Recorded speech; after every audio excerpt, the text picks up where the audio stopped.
আসসালামু আলাইকুম। আমরা অনেকেই বিভিন্ন ধরনের প্রাইভেট কার, মাইক্রো, ট্রাক, বাস বা যানবাহন ক্রয় বিক্রয় করি।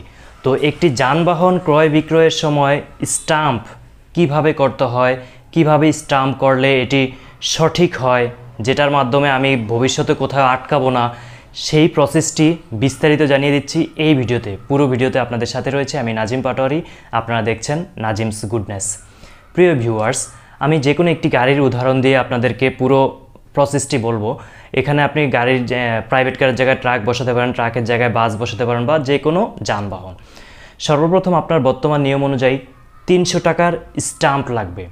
300 টাকার স্টাম্পে আপনারা প্রথম পেজ থেকে লেখা শুরু করবেন। প্রথম পক্ষ বিক্রেতা, যিনি বিক্রি করছেন গাড়িটি, তিনি তার নাম, তার পিতার নাম, মানে তার ভোটার আইডি, এনআইডি কার্ড সাথে রাখবেন, তার নাম, তার বাবার নাম, তার ঠিকানা, এই মর্মে প্রথম পক্ষের জায়গায় লিখবেন এবং সেখানে লিখে দিবেন একমপক্ষ বিক্রেতা বা দাতা।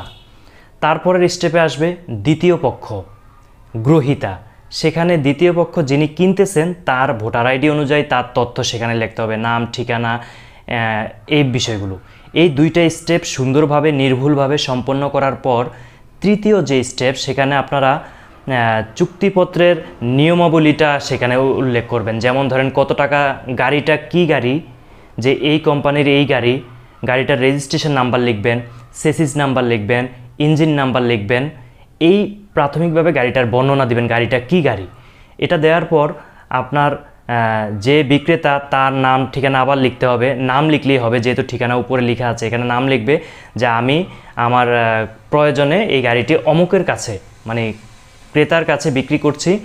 এবং এই মর্মে এখানে আরও লিখতে হবে ভবিষ্যতে আমার কোনো উত্তরাধিকার এই গাড়িটি দাবি করবে না এবং আজকে বিক্রি করছে, আজকের পূর্বে এই গাড়িটি কোনো প্রকার মামলা মোকদ্দমা বা অন্য কোনো ইস্যু এই গাড়িটিতে নেই। এই মর্মে আমি দ্বিতীয় পক্ষ ক্রেতাকে গাড়িটি বুঝিয়ে দিচ্ছি, এই গাড়িটি ভবিষ্যতে আমি আর দাবি করব না। এই মর্মে উনি এই কপিটি লেখা সম্পন্ন করবেন। এইভাবে 3টা স্ট্যাম্পে আপনি ধারাবাহিকভাবে লিখে যাবেন। কারণ হচ্ছে 300 টাকার স্ট্যাম্প, যেহেতু এটা নিয়ম, তো আপনাকে এটা অবশ্যই যেতটুকু সম্ভব ফিল আপ করতে হবে। প্রয়োজনে যদি প্রথম পাতার পরে দ্বিতীয় পাতায় অল্প লিখবেন, দ্বিতীয় পাতার পর তৃতীয় পাতায় অল্প লিখবেন। এভাবে 3টা স্ট্যাম্পে আপনাকে মোটামুটি কাভারেজে নিয়ে আসতে হবে। এবং সর্বশেষে আপনি কত দিয়ে কিনলেন, কত দিয়ে বিক্রি করলেন, বা এই গাড়িটি অন্য কোথাও দায়বদ্ধ আছে কিনা, এই বিষয়গুলো ডিটেলস লিখতে হবে। কম্পিউটার দোকানে গেলে তারাও লিখে দেবে, আপনি নিজেও বাসায় কম্পিউটার থাকলে লিখে নিতে পারেন।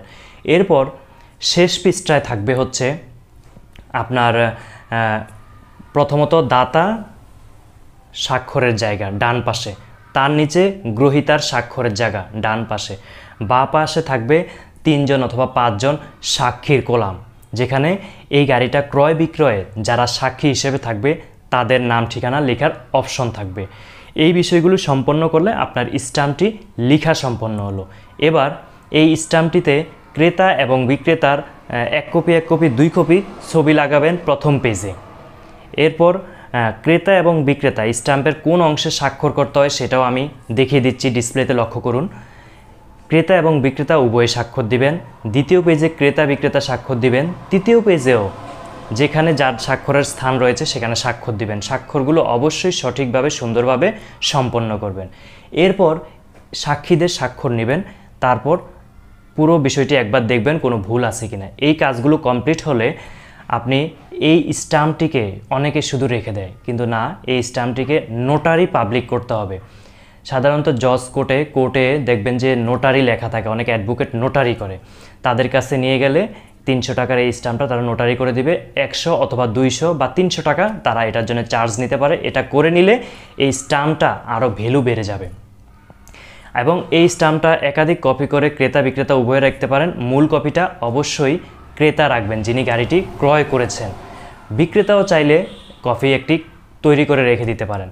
আর এভাবেই একটি গাড়ির ক্রয় বিক্রয়ের সকল কাজ সম্পন্ন হবে প্রাথমিকভাবে।